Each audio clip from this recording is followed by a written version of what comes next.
The last thing my wife said to me before disappearing was something so ordinary that I almost laughed when I remembered it later. Don't forget to buy the flowers tomorrow.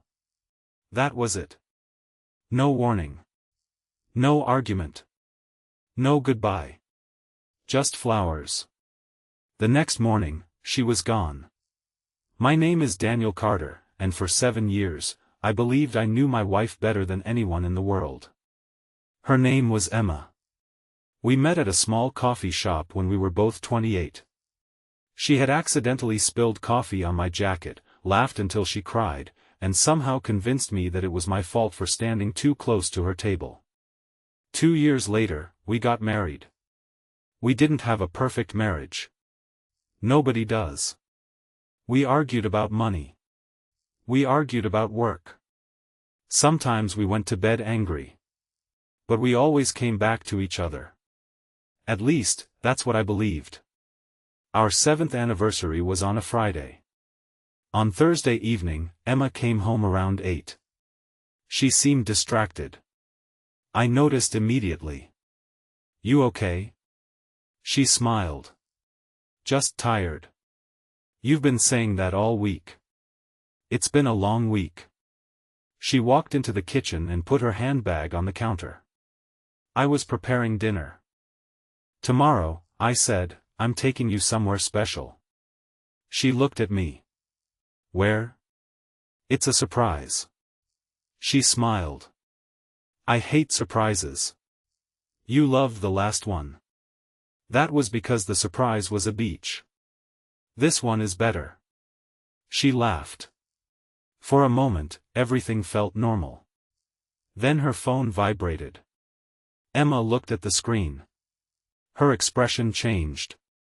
She quickly turned the phone face down. Who was that? Nobody.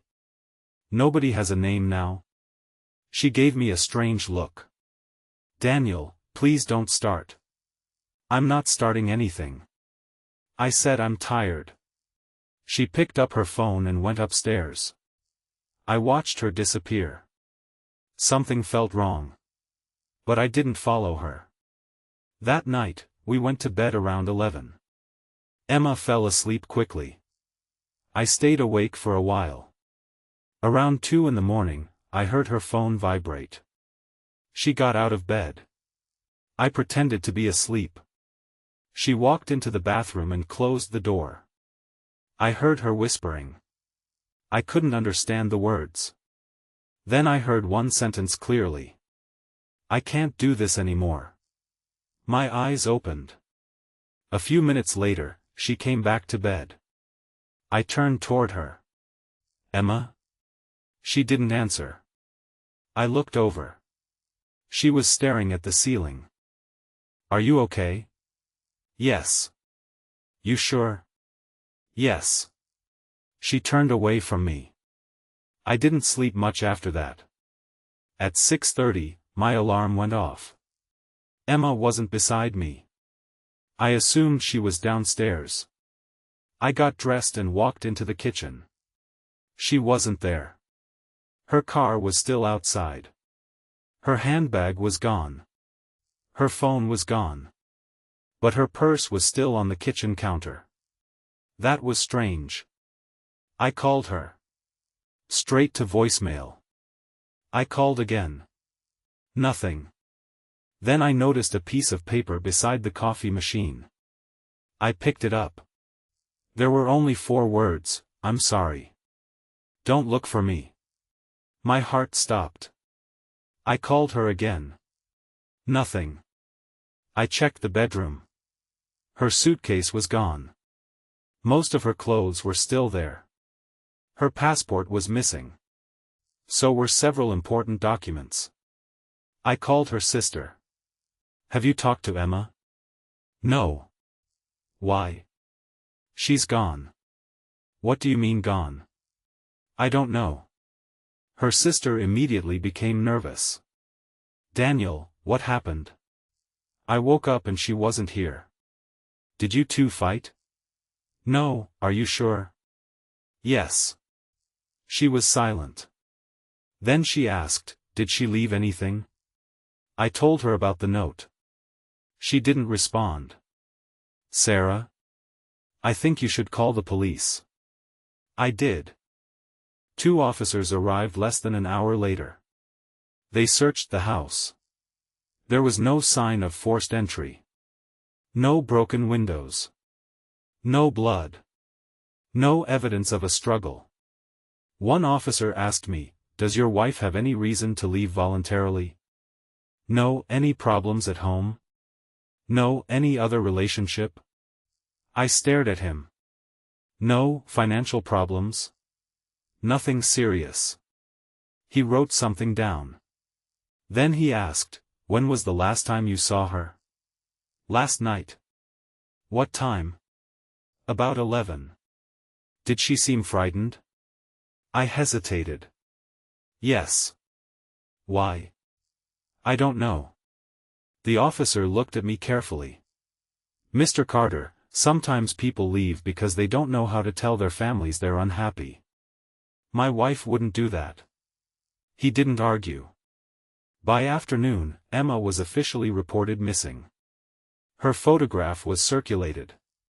Her phone remained turned off. Her bank account hadn't been touched. Her credit cards hadn't been used. It was as if she had simply vanished. 3 days passed. Then 4.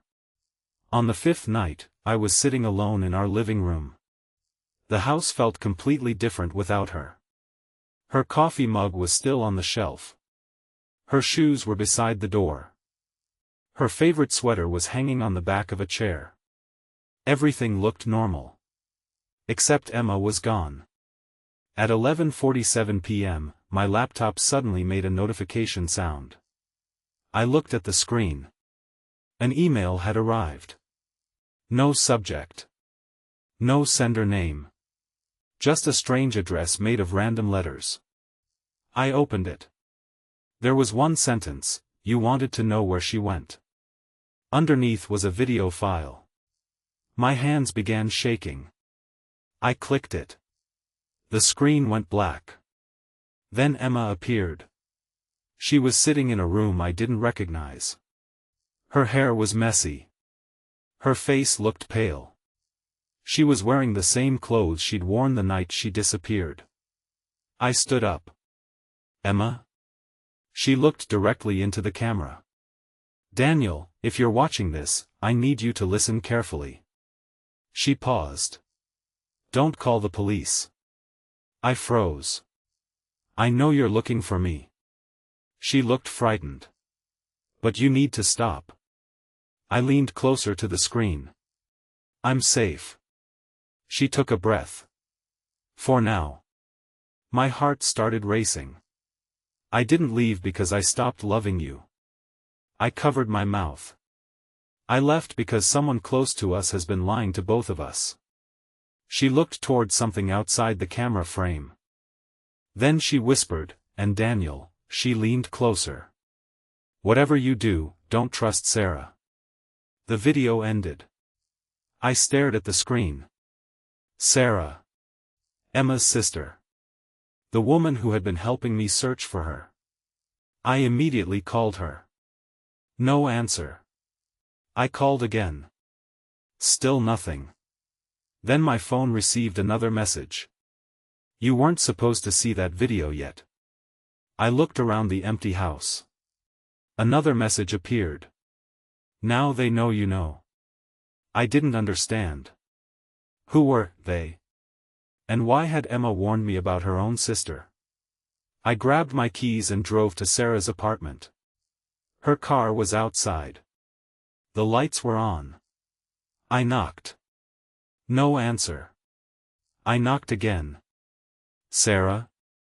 Nothing. I tried the door. It opened. The apartment was empty. But the television was still on. A cup of coffee sat on the table. It was warm. Someone had been there minutes earlier. I walked into the bedroom. The closet was open. Several clothes were missing. Then I noticed something on the floor. A photograph. I picked it up. It showed Emma and Sarah standing together. But behind them was a man I didn't recognize. The photograph was dated 2 years before Emma and I met. I turned it over. Written on the back were 6 words, "He was there before Daniel." My stomach dropped. I searched Sarah's apartment for anything else. Inside a drawer, I found a small black notebook. Most of the pages had been torn out. Only one page remained. It contained 3 dates. June 14th, Emma August 22nd, Daniel October 3rd, operation complete. I stared at the words. Then my phone rang. Unknown number. I answered. Nobody spoke. Who is this? A man's voice finally replied. You should have stayed home. Where is my wife? Silence. Where is Emma? The man laughed quietly.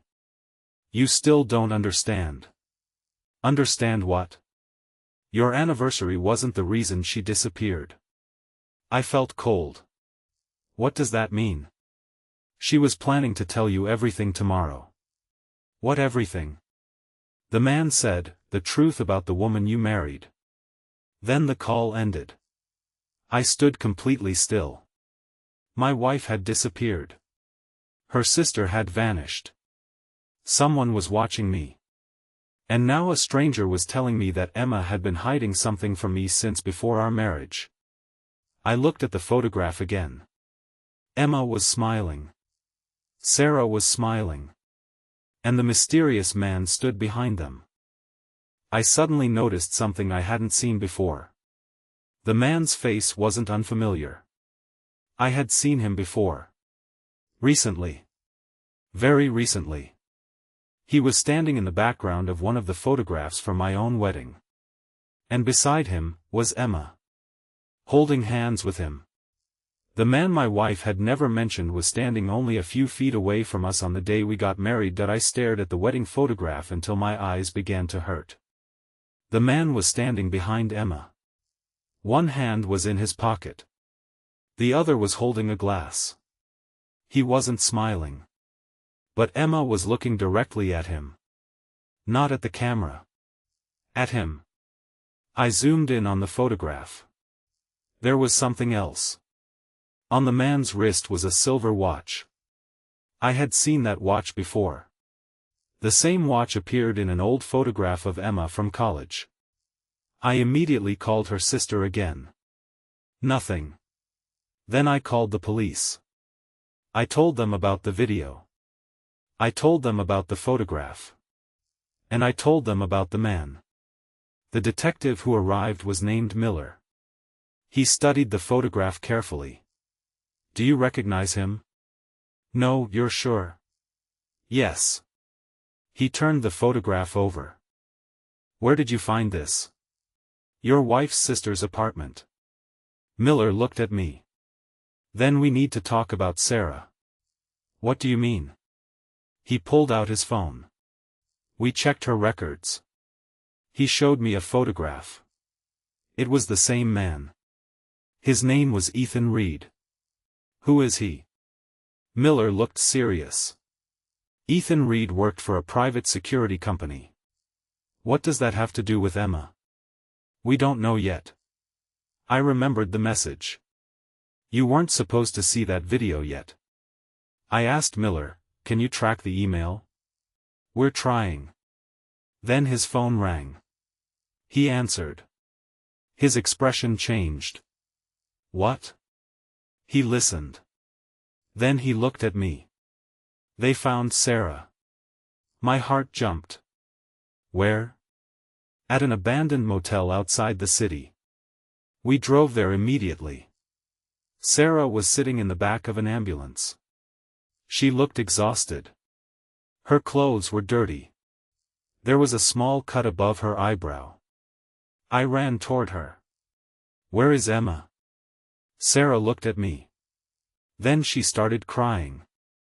I tried to protect her. From who? Ethan. Who is Ethan? Sarah looked toward the police officers. He's the reason Emma disappeared. I knelt beside her. Tell me everything. Sarah took a deep breath. Emma met Ethan before she met you. I felt something break inside me. How long before? About 3 years. 3 years? Yes. Were they together? Sarah shook her head. No, then what? He was investigating someone. Who? You. I stared at her. Me? Sarah nodded. Ethan believed you were connected to a financial crime. I laughed. That makes no sense. I know. Why would anyone investigate me? Because of your father. I froze. My father? Sarah nodded. Your father was involved with a company called Westbridge Holdings. I remembered the name. My father had died when I was 17. He had worked in finance.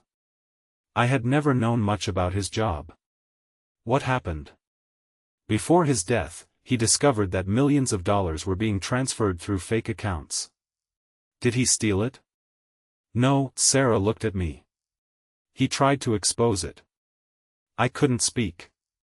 Then what happened? He disappeared. I stared at her. My father died. Sarah shook her head. That is what you were told. My chest tightened.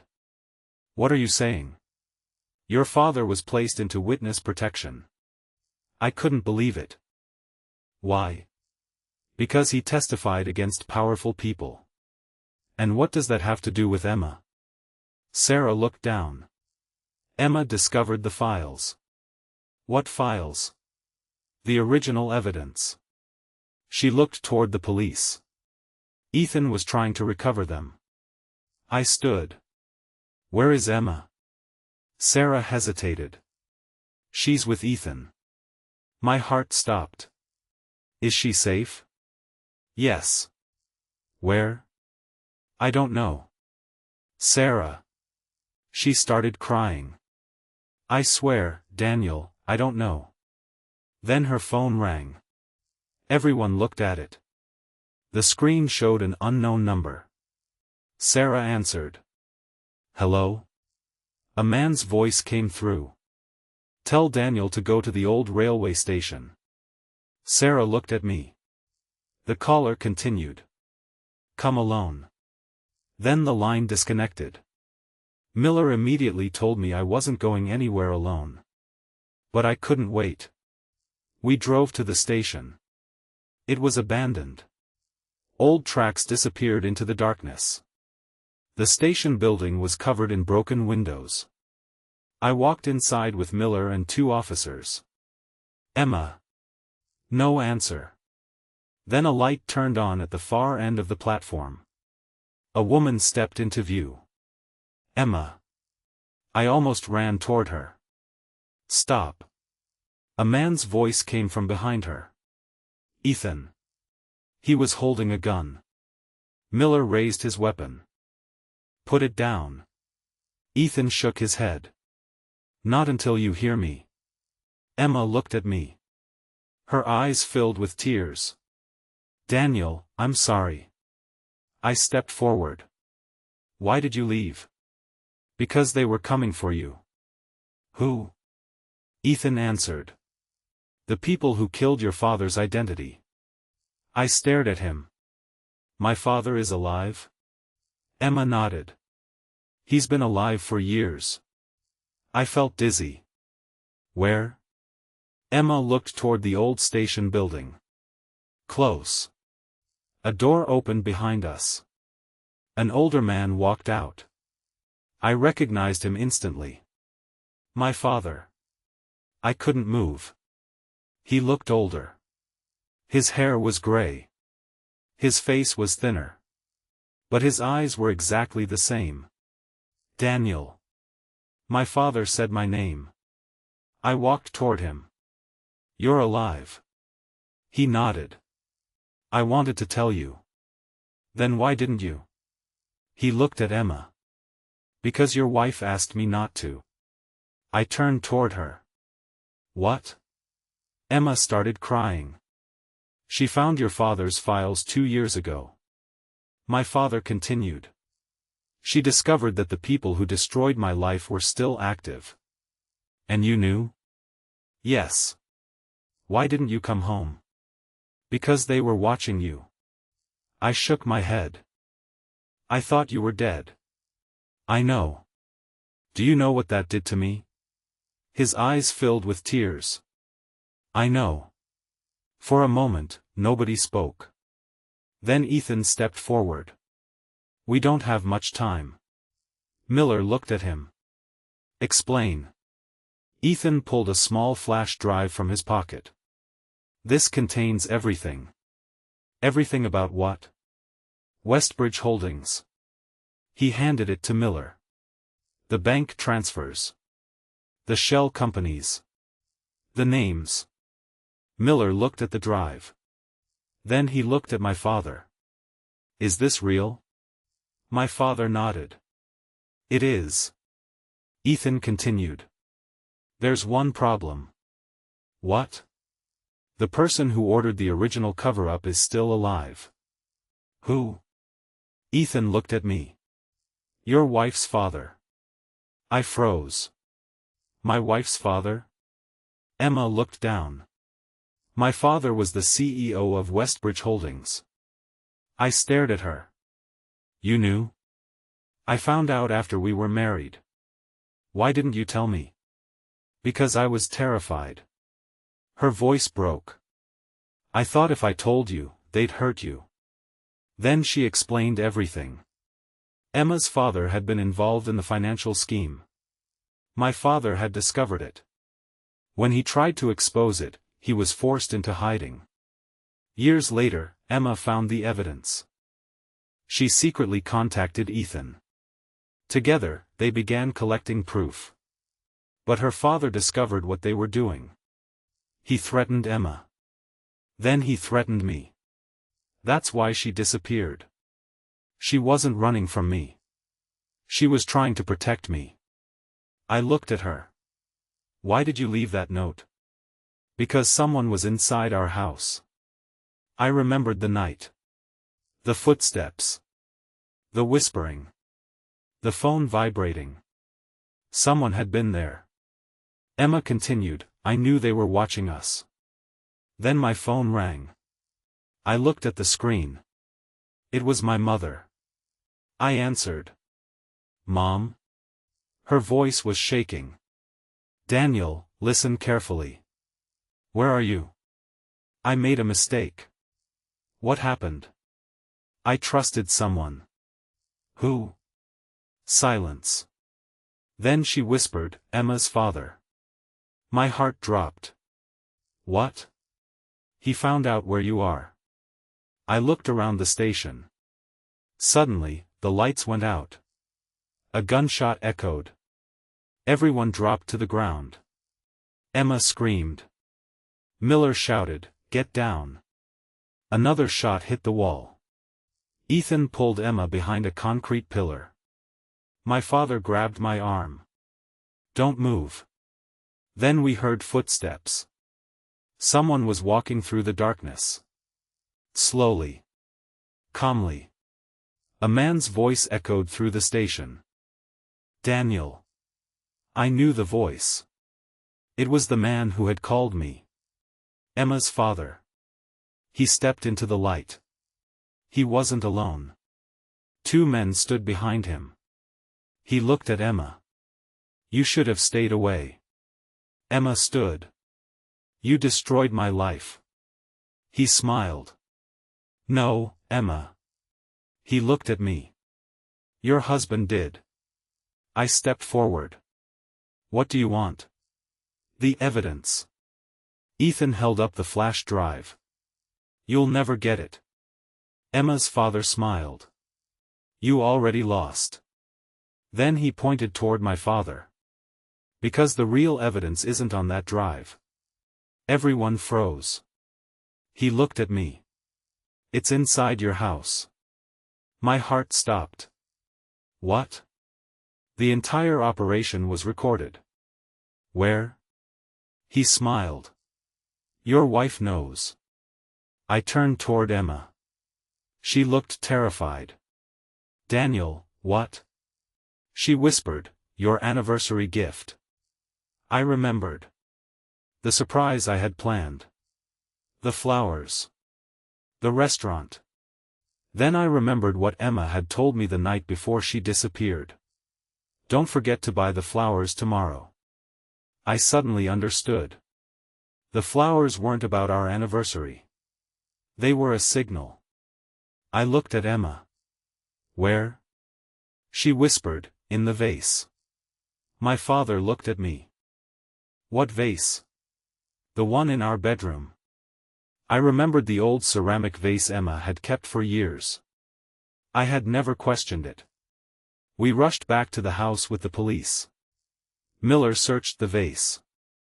Inside the hollow base was a tiny recording device. The entire conversation from the night before Emma disappeared had been recorded. Including the voice of Emma's father. Including his threats. Including his instructions to the people watching our house. It was enough. The investigation exploded within days. Emma's father was arrested. The financial network was exposed. Several executives were charged.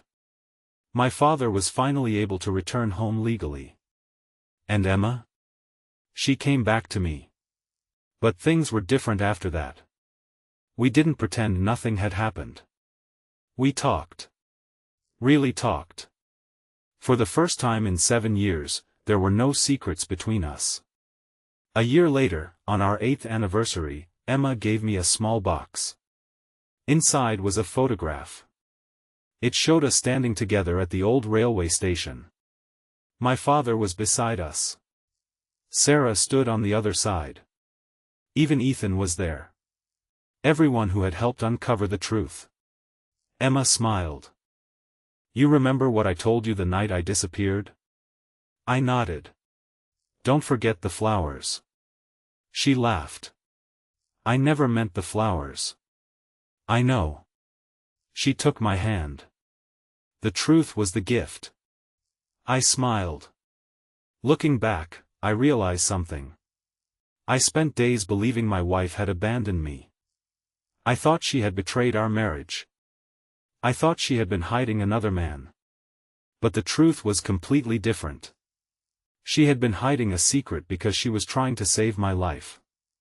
Sometimes the person who disappears isn't running away from you. Sometimes they're running toward the danger so you don't have to. And on our 8th anniversary, Emma finally gave me the flowers she had promised. This time, there were no secrets hidden inside them. Only a small handwritten note. It said, I'm not going anywhere.